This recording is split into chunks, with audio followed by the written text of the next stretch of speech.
Bangladesh Hong Kong match মানেই বাড়তি উন্মাদনা। সেটা যখন হয় এশিয়ান কাপ কোয়ালিফায়ারের ম্যাচ তাহলে তো কথাই নাই, এই উন্মাদনা আরও দ্বিগুণ বেড়ে যায়। এএফসির এশিয়ান কাপের বাছাইয়ে দেখা হচ্ছে বাংলাদেশ ও হংকংয়ের। নিঃসন্দেহে এটি দক্ষিণ এশিয়ার সবচেয়ে বড় ম্যাচ হতে যাচ্ছে। এই ম্যাচকে ঘিরে দর্শকদের মধ্যে রয়েছে তুমুল উত্তেজনা। এই দুই দলের সাথে সি গ্রুপে আছে সিঙ্গাপুর ও ভারত। নিয়ম অনুযায়ী 4টি দলের মধ্যে শুধুমাত্র গ্রুপ চ্যাম্পিয়নরা পরবর্তী রাউন্ড অর্থাৎ এশিয়ান কাপের মূল পর্বে জায়গা করে নেবে। এই জায়গা থেকে বলাই যায় যে বাংলাদেশ এখন বেশ সুবিধাজনক অবস্থানে নেই। বর্তমানে বাংলাদেশ রয়েছে সি গ্রুপের 3 নম্বরে। যেভাবে হোক 1 নম্বরে যেতে হবে বাংলাদেশকে, না হলে আর টুর্নামেন্টে কোয়ালিফাই করতে পারবে না লাল সবুজ দল। সুতরাং বলাই যায় বাংলাদেশের পরবর্তী ম্যাচ জয়ের কোনো বিকল্প নেই। ম্যাচ পরিসংখ্যান ও সাম্প্রতিক ফর্ম বিবেচনা করলে কোন দল এগিয়ে থাকবে এটা প্রশ্ন এখন সবার মাঝে। আজকের ভিডিওতে আমরা জানার চেষ্টা করব কোন দল এগিয়ে থাকবে এই ম্যাচে।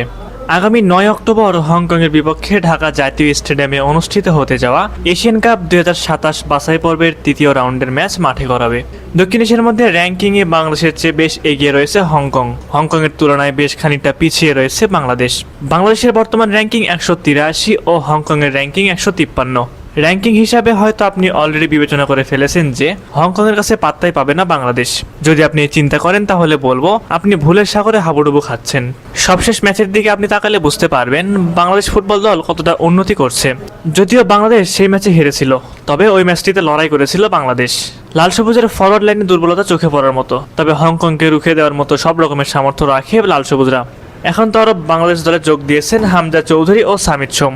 গুঞ্জন রয়েছে হংকংয়ের বিপক্ষে ম্যাচের আগে যোগ দিতে পারেন কিউবা মিচেলও। শুধুমাত্র হামজা আসায় যে পরিবর্তন লক্ষ্য করা যাচ্ছে তা বলার মতো নয়। আগামী এএফসি এশিয়ান কাপ 2027 বাছাই পর্বের ম্যাচের জন্য ফুটবল দলের কন্ডিশনিং ক্যাম্প শুরু হবে সেপ্টেম্বর মাসের শেষের দিকে। প্রথম পর্যায়ে লোকাল ফুটবলারদের নিয়ে ট্রেনিং শুরু করবেন হেড কোচ কাবরেরা। পরবর্তীতে দলের সাথে যোগ দিবেন হামজা, সমিত ও কিউবা মিচেলরা। ক্যাম্পে হামজারা যত তাড়াতাড়ি যোগ দিবেন ততই ভালো হবে দলের জন্য। প্রিয় দর্শক, এশিয়ান কাপ বাছাইয়ের বাংলাদেশ বনাম হংকং ম্যাচে কোন দল এগিয়ে থাকবে অবশ্যই সেই বিষয়ে আপনাদের মতামত আমাদের কমেন্ট করে জানাবেন।